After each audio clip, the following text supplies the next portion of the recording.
कांग्रेस के अंतरिम अध्यक्ष सोनिया गांधी के दामाद रॉबर्ट वाड्रा भारी मुसीबत में फंस गए हैं। वैसे तो वाड्रा पर कोर्ट और जांच एजेंसियां पिछले कई सालों से लगी हुई हैं और कई दूसरे मामलों में वाड्रा आरोपी भी हैं। लेकिन कांग्रेस के शासनकाल में वाड्रा साहब को इतनी छूट मिली थी कि जांच एजेंसियां अभी भी उनके कारनामों को खंगालने में लगी हैं। अब प्रियंका गांधी के पति एक दूसरे मामले में फंस गए हैं।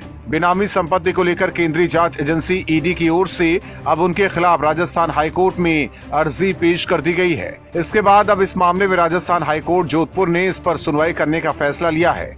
जानकारी के मुताबिक बेनामी संपत्ति के मामले में ईडी की ओर से रॉबर्ट वाड्रा और महेश नागर को हिरासत में लेकर पूछताछ करने की इजाजत कोर्ट से मांगी गई है।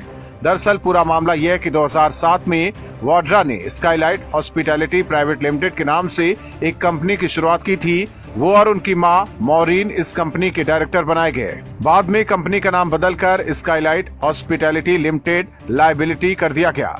रजिस्ट्रेशन के वक्त बताया गया था कि ये कंपनी रेस्टोरेंट, बार और कैंटीन चलाने जैसे काम करेगी।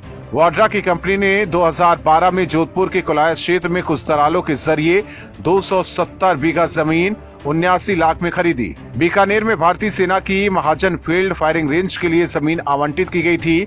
यहाँ से विस्थापित हुए लोगों के लिए दूसरी जगह पर 1400 बीघा जमीन आवंटित की गई थी। लेकिन कुछ लोगों ने इस जमीन के फर्जी कागजात तैयार करवाकर वाड्रा की कंपनी को बेच दिए। मनी लॉन्ड्रिंग से जुड़े इस मामले की ईडी ने जांच शुरू की थी। ईडी की पूछताछ से बचने के लिए वाड्रा लंबे अरसे से प्रयास करते रहे। कई बार समन जारी करने के बावजूद वो ईडी के सामने पेश नहीं हुए। हालांकि अब देखना होगा कि क्या कोर्ट ईडी को हिरासत में लेकर पूछताछ करने की इजाजत देता है या नहीं। Bureau report, OMH news. और भी वीडियोस देखने के लिए चैनल को सब्सक्राइब करें और बेल आइकन को दबाएं।